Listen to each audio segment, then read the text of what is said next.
ఆంధ్రప్రదేశ్ ఉప ముఖ్యమంత్రి పవన్ కళ్యాణ్ గిరిజనుల పట్ల మరోసారి తన అభిమానాన్ని చాటుకున్నారు.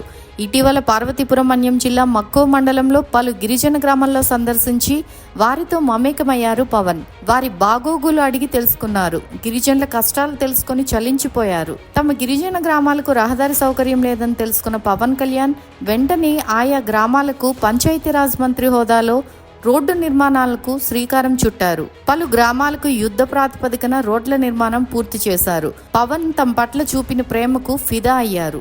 ఈ క్రమంలోనే బుధవారం పంచాయతీరాజ్ శాఖకు చెందిన పలువురు అధికారులు అకస్మాత్తుగా తమ గ్రామాలకు వచ్చారు. ఆ అధికారులు ఎందుకు వచ్చారో అక్కడ ఉన్నవారికి ఎవరికీ అర్థం కాలేదు. గిరిజనులు ఆ అధికారులను అమాయకంగా చూస్తూ ఉండిపోయారు. ఇంతలో తమను డిప్యూటీ సీఎం పవన్ కళ్యాణ్ పంపించారని, మీకు దుప్పట్లు రగ్గులు ఇవ్వమని చెప్పారని ఆ అధికారులు తెలిపారు.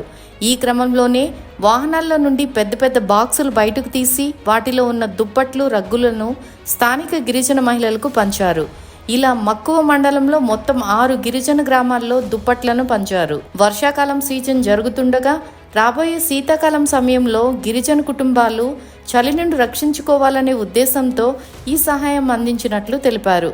ఈ పంపిణీని బాగుజోల, చిలకమొండంగి, బెండమెండంగి, తాడిపుట్టి, దోయివర, సిరివర గ్రామాల్లో మొత్తం 222 కుటుంబాలకు ఒక్కో ఇంటికి 3 రగ్గులు చొప్పున పంపిణీ చేశారు.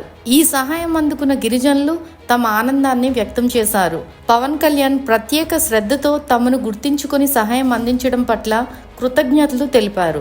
వర్షాకాలం, చలికాలం సమయంలో రగ్గులు ఎంతో ఉపయోగకరంగా ఉంటాయని వారు పేర్కొన్నారు. గిరిజన గ్రామాల పట్ల పవన్ కళ్యాణ్ చూపుతున్న శ్రద్ధ, సానుభూతి ప్రజల్లో విశేష స్పందన తెచ్చింది. ఇటీవల సందర్శనలో గిరిజనుల కష్టాలు అర్థం చేసుకున్న ఆయన అవసరమైన సహాయం అందించడంలో ముందంజ వేస్తున్నారు. ఈ చర్యలతో పవన్ కళ్యాణ్ గిరిజనుల హృదయాలను గెలుచుకుంటూ మానవతా విలువలను పెంపొందిస్తున్నారు.